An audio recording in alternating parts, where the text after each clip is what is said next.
to today's edition of One Single Story. It is July the 21st. We're in Isaiah 36, and this is the 24th. July 24th. What did I say? Didn't you say the 21st? I don't know. It's July 24th. It is the 24th. It's someday in July. It's Isaiah 36, and this is about our 36th take of this particular podcast. We had some really deep theological conversations, and we decided we need to just, actually, there's a fly in our little studio here, and we can't. No one will listen to the podcast now. There's y'all gonna be looking for the fly. Well, you'll see the fly, because if the fly ever comes in the view, Zach will jump up and start flailing at it. Yeah. I'm gonna get by the end of this podcast. I'm gonna get this fly. So let's read. Verse 4 says, Then the Assyrian king's chief of staff told them to give this message to Hezekiah. This is what the great king of Assyria says. What are you trusting in that makes you so confident? Do you think that mere words can substitute for military skill and strength? Who are you counting on that you have rebelled against me? On Egypt? If you lean on Egypt, it will be like a reed that splinters beneath your weight and pierces your hand. Pharaoh, the king of Egypt, is completely unreliable. Perhaps you will say to me, we are trusting in the Lord our God. But isn't he the one who was insulted by Hezekiah? Didn't Hezekiah tear down his shrines and altars and make everyone in Judah and Jerusalem worship only at the altar in Jerusalem? So he begins, well, let me just say, chapter 36 through 39 kind of go together. They form this kind of appendix for the first division of Isaiah's prophecies.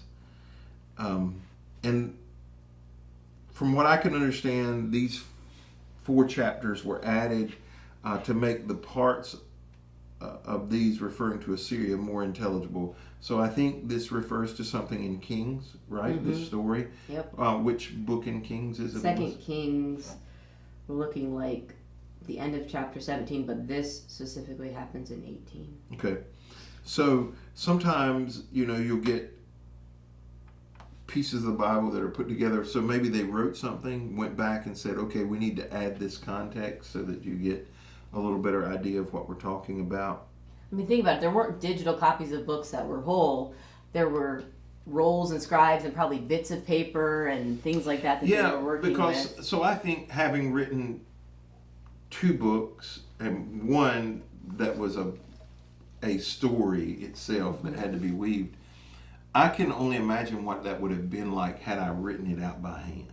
Mm-hmm. Because there were multiple times that I would have to go back and I would have not just revisions, but I would add to, okay, this needs to go there, this needs to be moved around. So when you think, okay, they're writing on scrolls, and then, okay, let's go find this over here, okay, now we need to add it to this, and then they combine it all in one scroll. That's just how things work. I mean, we see Jeremiah, he hires a scribe to write it for him because that was important. Got tired. Right, and so I think that was just part of the process, and I don't think it's something that we need to be scared of, that the Bible wasn't written down. And Zach got the fly, maybe. The fly was on my hand. He is mocking me. Let's continue. This fly. Oh gosh. Anyways. There's a fly in the ointment. Anyway, so they say perhaps you're going to say this is God. Mm-hmm. That you're trusting in God. And then they basically ridicule, like, isn't this the God that Hezekiah insulted? Didn't you tear down the shrines or whatever?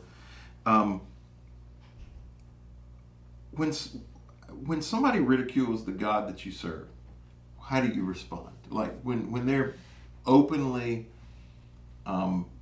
making light of maybe your practices, you go into church. It happens to me occasionally.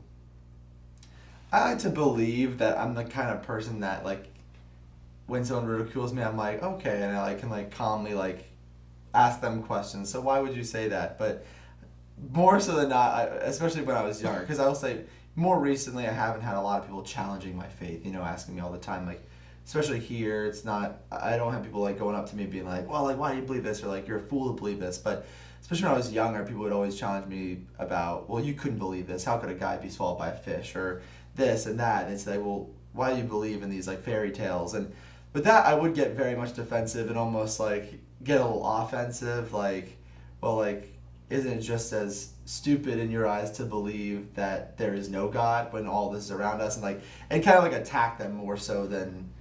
I think I get more on the offensive. I haven't been challenged more recently, but I feel like nowadays I'd be a bit calmer and like, let's just talk through it. But back then I'd be like, kind of like trying to diss them as much as they're dissing me. I think there's one level where, this might be taken the wrong way, but I'll say it anyway, that we don't need to defend God, that God's, the truth will come out. So there might be situations where somebody is trying to just bait us, and that's what they're trying to do here. It's not let's have a conversation about this and like I really want to know more. It's not an inquisitive situation. Right, Yeah. right. Or even like a friendly situation. This is the Assyrian field commander. Yeah. So that's kind of where I've had instances where you get defensive back, and I think that's human nature because I think most of the time, most of the instances I find myself in, they are trying to bait us. They're trying to be, poke holes at places that are difficult to defend. My response, particularly about this subject, is to be a little bit more sarcastic than aggressive. I tend to just, because typically the person making the argument has flaws in their argument, and I just like poking holes in their argument, and it can be offensive, particularly if you're not secure in your faith. I'm to the place in my walk with God that I don't believe there's anything you could say or that could happen that would cause me to walk away from my faith, because I just have so much experience at this point of over and over again God's come through for me. Mm-hmm. But if you're new in your faith, like somebody questioning, why do you go to church? Or that seems to be a little ridiculous. Or what makes you think if God is real, why don't X happen?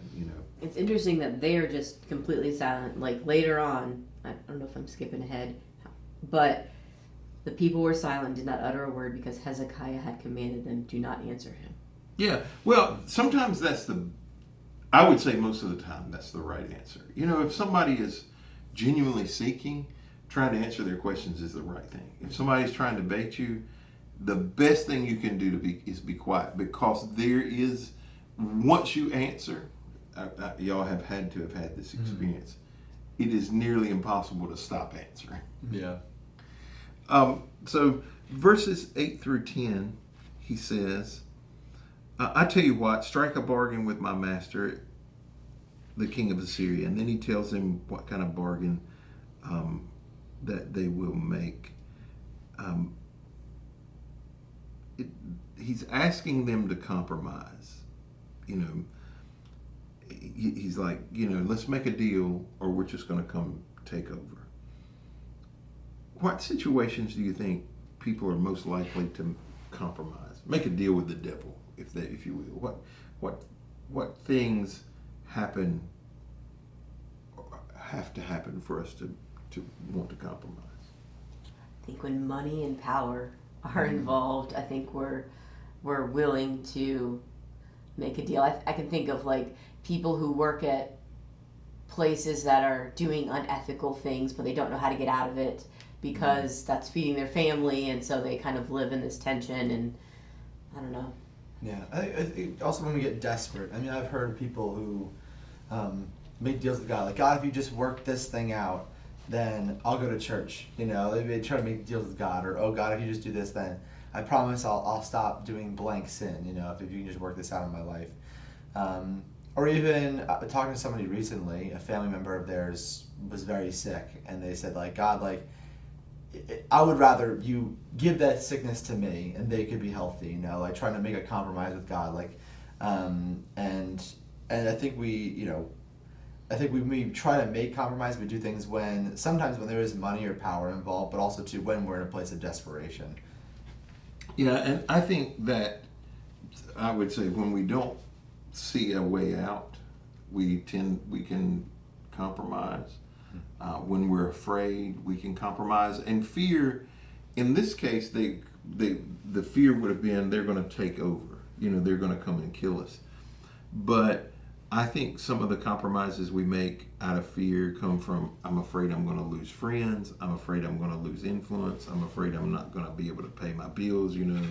I think fear is a driver at times that causes us to do things that are unhealthy, dangerous, causes us to agree to things that we shouldn't agree to. And I mean, they already had made a deal with Egypt.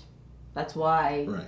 And that goes back, I'm guessing, I don't know how many years. Math is not my forte. But like Solomon married a princess of Egypt. Right. And that probably kind of started that. And there was a big political alliance there that they're making fun of here. Yeah. Well, even with this bargain that he's talking about, strike a bargain with my master.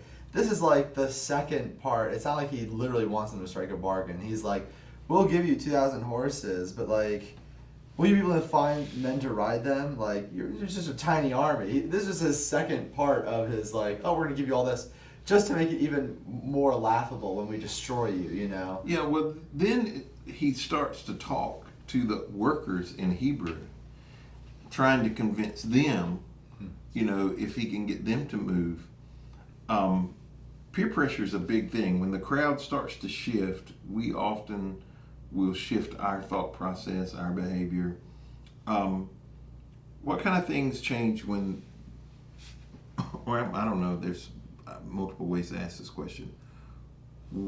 Why do you believe you wanted to influence the people who were working? And what kind of things begin to happen when the crowd starts to shift, when large groups of people start to put pressure on small groups of people?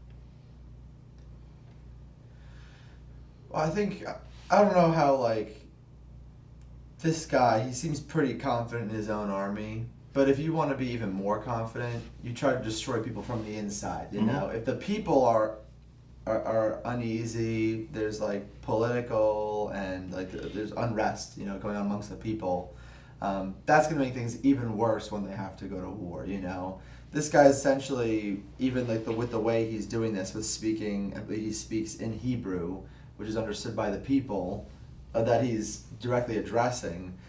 He's trying to make sure as much as possible he is trying to send a message that's going to scare the people, showing we're confident, we're here to destroy you, and you can't trust your king. And I think they're just trying to, as much as he possibly can, ensure that they are going to get the victory on the other side of this. That's what I read it. I mean, I think, so the question was about peer pressure. I think in situations like this, we tend to think of peer pressure as something that happens to children, that like if all your friends jumped off a bridge, would you?